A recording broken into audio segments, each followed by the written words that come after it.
करम आज बाम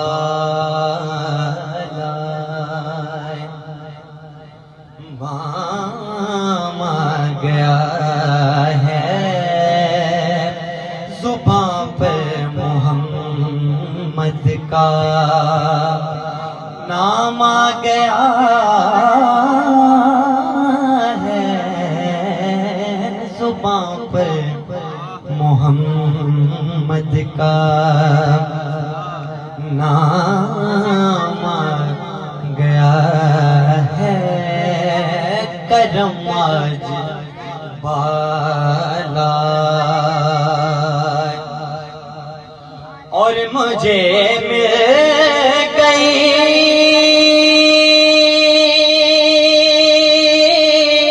दोनों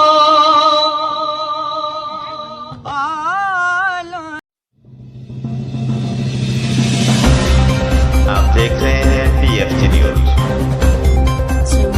एक उभरती हुई खूबसूरत आवाज़ जो अभी बुलंदी की मंजिलें तय करने में मसरूफ़ है। मेरी मुराद शिराज़ कुरैशी जो कि एक गोल्ड मेडलिस्ट हैं। शिराज़ कुरैशी 1999 में लाहौर में पैदा हुए। गाने का शौक़ होने की वजह से पंजाब ग्रुप ऑफ कॉलेजेस में इसी शौक़ की बिना पर उन्हें स्कॉलरशिप पर दाखिला मिला और साथ साथ अपनी तालीम को जारी रखा। ऑल पाकिस्तान म्यूज़िक कॉन्फ्रेंस से सेमी क्लासिकल म्यूज़िक में गोल्ड मेडल हासिल करने वाले शिराज़ कुरैशी इस वक्त अपने गाने रावी पर काम कर रहे हैं जो जल्द रिलीज़ होगा।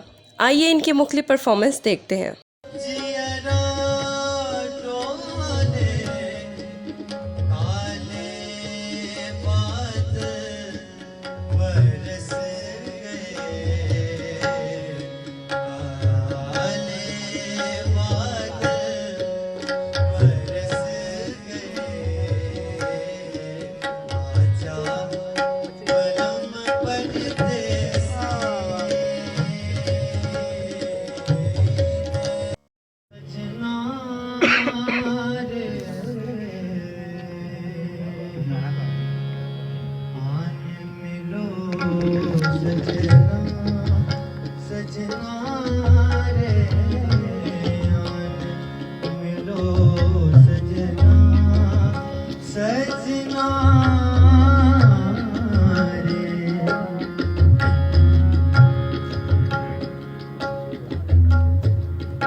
दी भगदी सिरावी के नाल टुट के ओनू कर दे सलामा बादशाह भी चुक के बादशाह